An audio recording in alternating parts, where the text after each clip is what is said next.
Hello friends, welcome back to my channel. আজকে সকালবেলা উঠলাম, অনেক তাড়াতাড়ি উঠেছিলাম। তো উঠে দেখলাম যে আমার ঘরে না আছে দুধ আর না আছে লেবু। আমি সকালবেলা উঠেই আমাকে লেবুর জল খেতে হবে, আর তারপরে যখন আমি চা খাই তখন আমাকে দুধ চা খেতে হবে। মানে এটা আমার না হলে আমার দিনই শুরু হয় না। তো অ্যাজ ইউজুয়াল আজকে সেটাই করতে গেলাম সকালবেলা উঠে। তো দেখলাম যে না আছে ফ্রিজে লেবু আর না আছে দুধ। তো আমি এখন যাচ্ছি একটু বাজারে যাই, বাজারে গিয়ে একটু লেবু আর একটু দুধ কিনে আনবো, এনে তারপর আমি চা খাবো আলটিমেটলি। তারপর যা করার কাজ তারপর সেটা হবে, কিন্তু এখন আপাতত চা না খেলে দিন শুরু হচ্ছে না।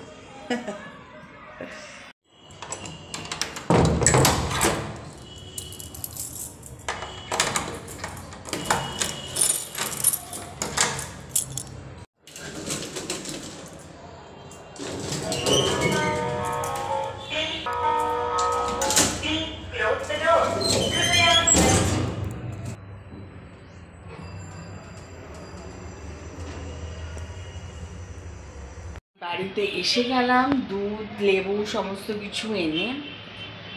দেখো, লেবু দুধ আর এনেছি একটু পালং শাক। পালং শাকটা আনলাম কারণ এটা দিয়ে আজকে শ্যামলীদিকে আমি বলবো যে একটু পালং পনির বানাও। এখানেও আমি পনির নিয়ে নিয়েছি, পালক পনির আমি আজকে বানাতে বলবো। শীতকাল প্রায় শেষের দিকে, এখনও যদি আমি পালক পনির না খাই তাহলে আর এবার পালং শাকও কমে গেছে। তো এখন যদি আমি পালক পনিরটা না খাই তাহলে আমার মনে হয় না আমি আর পালং শাকটা বাজারে পাবো। তো তার জন্য আমার ইচ্ছে ছিল একটু পালং শাক দিয়ে ডাল বানাবো, মুসুর ডাল, সেটা হয়ে গেছে। এবারে পালক পনিরটা বানাবো, একদিন পালক চিকেন বানাবো। তো এইগুলো মোটামুটি খেয়ে নিলে আমার মানে মনে শান্তি হবে কি আমি মোটামুটি শীতকালে পালং শাক দিয়ে যত রকমের রেসিপি আমরা খাই সবগুলো আমার খাওয়া হয়ে গেছে। তো আজকে পনিরটা আজকে খেয়ে নেব, তারপরে অন্য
দুধটা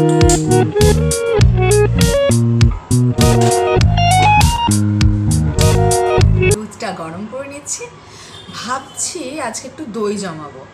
তো দই জমানোর জন্যই একটা দুধ আমি আমার চায়ের জন্য আলাদা করে রেখেছি, আর একটা দুধ আমি গরম করে নিচ্ছি, যেটা দিয়ে আমি আজকে টক দই বানাবো।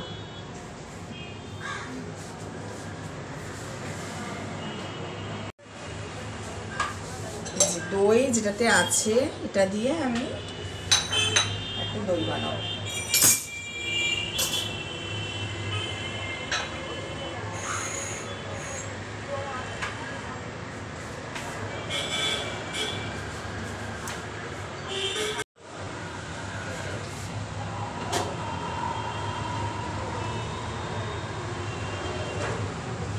দুধটা পুরো উঠে গেছিল।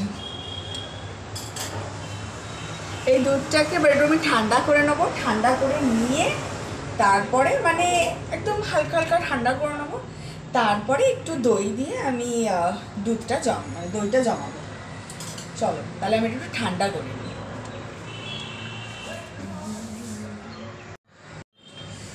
প্রথমে এখানে দইটা নিয়ে নেবো, বেশি না, মোটামুটি এতটার মতো নিয়ে নেবো, ভালো করে ফেটিয়ে নিতে হবে।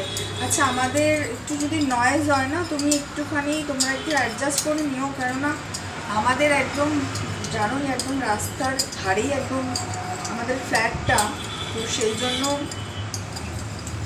খুব নয়েজ হয়, তো সেই জন্য একটুখানি তোমরা অ্যাডজাস্ট করে নিও। আচ্ছা, এটাকে ভালো করে ফেটিয়ে নিতে হবে।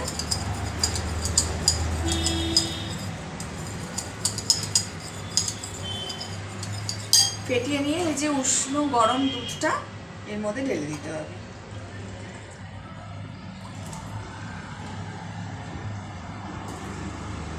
দুধ আমি রেখে দিলাম, বিকেলে চা খাবো।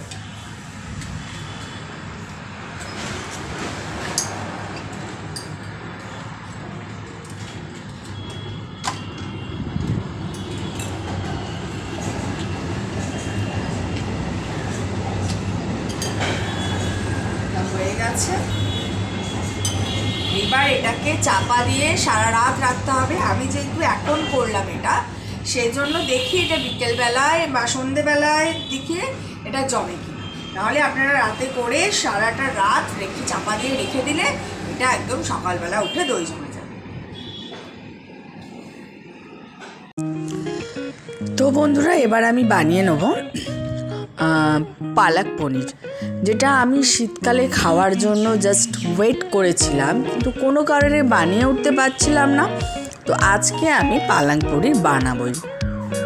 কড়াতে প্রথমে একটু তেল দিয়ে নিলাম, আর আমি গোটা গরম মশলা ফোড়নে দিয়ে দিলাম, তারপরে একটু জিরে ফোড়নে দিয়ে দিলাম, আদা বাটাও দিয়ে দিলাম। এই রান্নাটা আমি করব পুরোপুরি নিরামিষ, কারণ সেদিনে আমাদের নিরামিষ ছিল, মানে ম্যাক্সিমাম দিনই তো আমরা নিরামিষই খাচ্ছি, তো নিরামিষ ছিল, তো সেদিনে আদা রসুন পেঁয়াজ কিছু দিইনি। তবে তোমরা সবাই জানো আদা রসুন পেঁয়াজ দিয়েও করলেও দারুণ খেতে লাগে, কিন্তু আমাদের এটাও জাস্ট দারুণ খেতে হয়েছিল। আর তারপরে একটু টমেটো দিয়ে দিয়েছিলাম, দিয়ে আমি পনিরগুলোকে কেটে নিচ্ছিলাম। পনিরগুলো একটু বড় বড় সাইজের রাখলে ভালো লাগবে দেখতে, আর খেতেও ভালো লাগবে। তো একটু বড় বড় সাইজ করে পনিরগুলোকে কেটে নিয়ে সেটাকে একদম লাস্টে দিতে হবে, একদমই আগে দেব না। তো তারপরেই পালকগুলো পালং শাকগুলো যেগুলো আমি পেস্ট করে রেখেছিলাম, সেই পালং শাকটাও আমি দিয়ে দেবো, কারণ পালং শাকের যে একটা মানে কাঁচা গন্ধ থাকতে পারে, তো সেটার জন্য এটাকে ভালো করে মশলা দিয়ে ওটাকে ভালো করে আর কি কষিয়ে নিতে হবে। তারপর একটা বাটিতে আমি নিয়ে নিলাম কিছু শুকনো মশলা, যেমন হলুদ, গুঁড়ো লঙ্কা, আর একটু ধনে জিরেও আমি নিয়ে নিয়েছিলাম। আর এটাতে একটু জল দিয়ে, জল না, যে স্টকটা বেরিয়েছিল পালং শাকে, সেইটা দিয়ে আমি এটাকে ভিজিয়ে রেখে দেবো, যাতে পালং শাকের যে স্টকটা বেরিয়েছে সেটাকে আমি কাজে লাগাতে পারি। তো সেই জন্য দিয়ে দিলাম এটাকে, স্টকটাও এর মধ্যে এবার দিয়ে দেবো, দিয়ে মশলাটাকেও ভালো করে আমি কষিয়ে নেব। যত মশলা ভালো কষানো হবে তত রান্না ভালো হবে। আর তারপরে পনিরগুলোকে দিয়ে দিলাম। ভাজার কোনো দরকার নেই, এটা একদম ক্রিম পনির ছিল, ভাজার কোনো দরকার নেই। একদম পনিরগুলোকে দিয়ে চাপা দিয়ে রেখে দেবো। তারপর ভালো করে নুন ঠুন দিয়ে নাড়িয়ে নেবো ভালো করে। তো চিনিও অবশ্যই দিতে হবে, অবশ্যই চিনি দিতে হবে। তো তোমরা কীভাবে পালক পনির বানাও নিরামিষের দিনে আমাকে জানিও। আমার মতোই তোমরা বানাও কি না, নাকি তোমরা কোনো অন্যভাবে তোমরা বানাও। আর অবশ্যই আমি একটু দুধ দিই, দুধ না দিলে মানে আমি যখন বাটার পনিরও বানাই তখনও আমি একটু দুধ দিই। দুধ দিলে আমার মনে হয় এই যে রেসিপিটা খুব বেশ রিচ হয়, একটু ভালো হয়। কারণ একেই তো নিরামিষ খাবো, তো একটু তো ভালো করে না বানালে বুঝতেই পারছো। তো তাই জন্য একটু আমি দুধ দিয়ে দিয়েছিলাম। তোমরা কি পালক পনিরে দুধ দিয়ে করো আমাকে জানিও। আর ব্যাস এবারে একটুখানি ফুটে উঠলেই আমাকে মানে এটা নামিয়ে নিতে হবে। আর অবশ্যই কাসুরি মেথি কিন্তু দিতেই হবে, কাসুরি মেথি না দিলে আমার তো মনে হয় হয়ই না। তো এই যে হয়ে গেল আমার পালক পনির রেডি হয়ে গেল। এবার এটাকে সার্ভ করতে হবে। তো আমরা একটু খেতে বসবো, এবার ডিনার করব। আজকে মেনুতে ভাত, পালং পনির, একটু দেখিয়ে দাও পালং পনির, ঠিক দেখো, পালং পনির আমার ফেভারিট। তার সাথে হচ্ছে কি জানো, বেগুন সেদ্ধ। Let's try. কাল মাটন খাওয়া হয়েছে সেই জন্য আজকে সব। হ্যাঁ, আমি একদম হালকা, আজকে একদম হালকা। আমাদের এখানে রাস্তায় কাজ হচ্ছে, অবশেষে এরা বুঝতে পারলো যে হ্যাঁ রাস্তায় একটু কাজ দরকার। রাস্তা জুড়ে কাজ, নেক্সট 4 দিন মতো পুরো রাস্তাটা বন্ধ থাকবে। গড়িয়া স্টেশন রোড, মানে গড়িয়া স্টেশন থেকে ঢালাই ব্রিজ অবধি রাস্তাটা বন্ধ থাকবে। ওই দিকের এক ক্ষেপ হলো ঢালাই ব্রিজ থেকে গড়িয়া শীতলা মন্দির অবধি, এবার হচ্ছে এই দিকটা। তো পুরো রাস্তায় কাজ চলছে, গাড়ি কালকে থেকে পুরো রাস্তাটা বন্ধ থাকবে। একদম রোলার চলে এসছে, বড় বড় গাড়ি চলে এসছে, ব্যাস সেই হচ্ছে ব্যাপার। খাবার বাড়া হয়ে গেছে।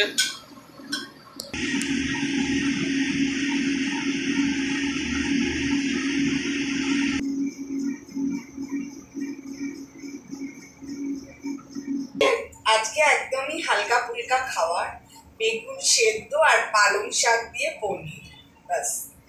তো আজকে এটাই খাবো। খুব ভালো লাগে আমাদের সেদ্ধ জিনিসগুলো, মানে সেদ্ধ কোনো সবজি খেতে প্রচন্ড ভালো লাগে।